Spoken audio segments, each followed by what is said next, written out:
All right, we're continuing to work on our spicy spaghetti this morning. I feel like when you say spicy spaghetti, you have to put some spice behind that. I agree. Otherwise, it's way too boring. Right, too boring. So catch everybody up in case they missed the first segment because we added some veggies in with our ground beef. Yep, we did celery, green bell pepper, and onion, and also 1 jalapeno and a couple cloves of garlic. And we added that with our 1 pound of ground beef, and we just cooked it for about 10 or 15 minutes so you can see that the vegetables are soft. And like I said, I use lean ground beef, so there wasn't really much fat. Yeah. But if you used something that wasn't as lean and you needed to drain it off, then that's fine. You can do that.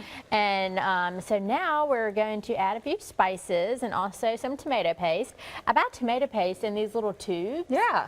Which is really neat because a lot of times, you know, recipe just calls for, you know, like 1 teaspoon or 1 tablespoon, and then you buy the little can, and then you have the can, and you don't really have anything else to do with it. Right. So I buy this, but I also have a friend that she freezes the tomato paste. Really? Yeah, and then when she just needs a little bit, she just cuts a little bit off. Or I've heard people freeze it in ice cube trays, so then you could just pop out one of them. So those are some, very what do smart. they call it, life hacks. Yeah, those I like are some that. kitchen hacks. I like that. Okay.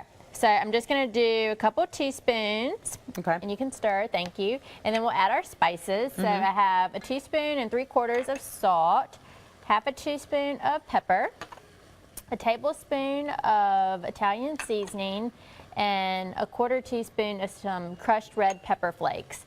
So we want the heat to hit that tomato paste and those dried herbs, so it kind of wakes them up a little bit. Right. So that's why we just kind of want to mix those in and incorporate it before we add our tomatoes.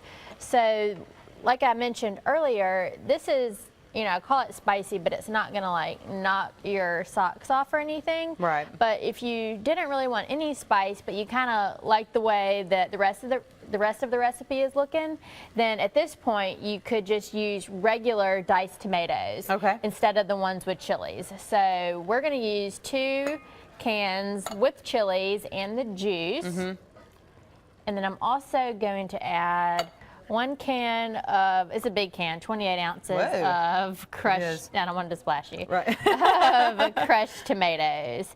And those are all the ingredients that we're going to use. So now at this point, we're just going to let it simmer for as long as you have, you know, 20 minutes.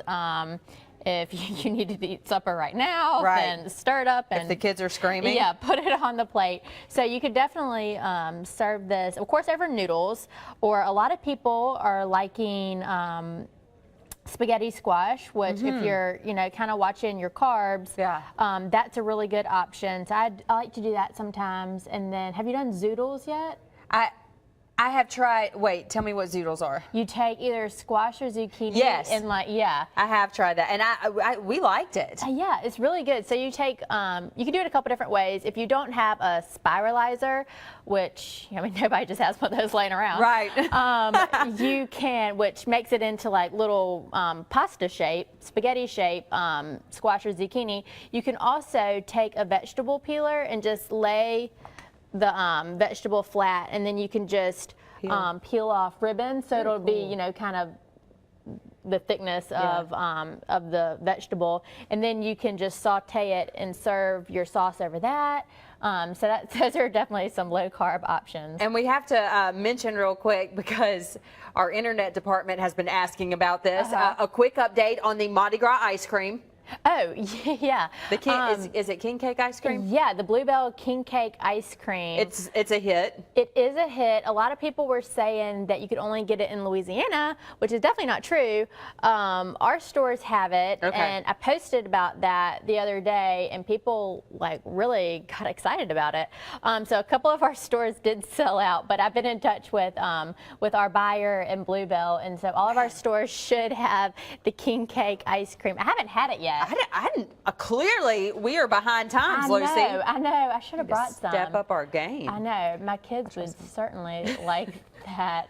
Well, ice cream sounds pretty good. It felt kind of like ice this morning as temperatures were near the freezing.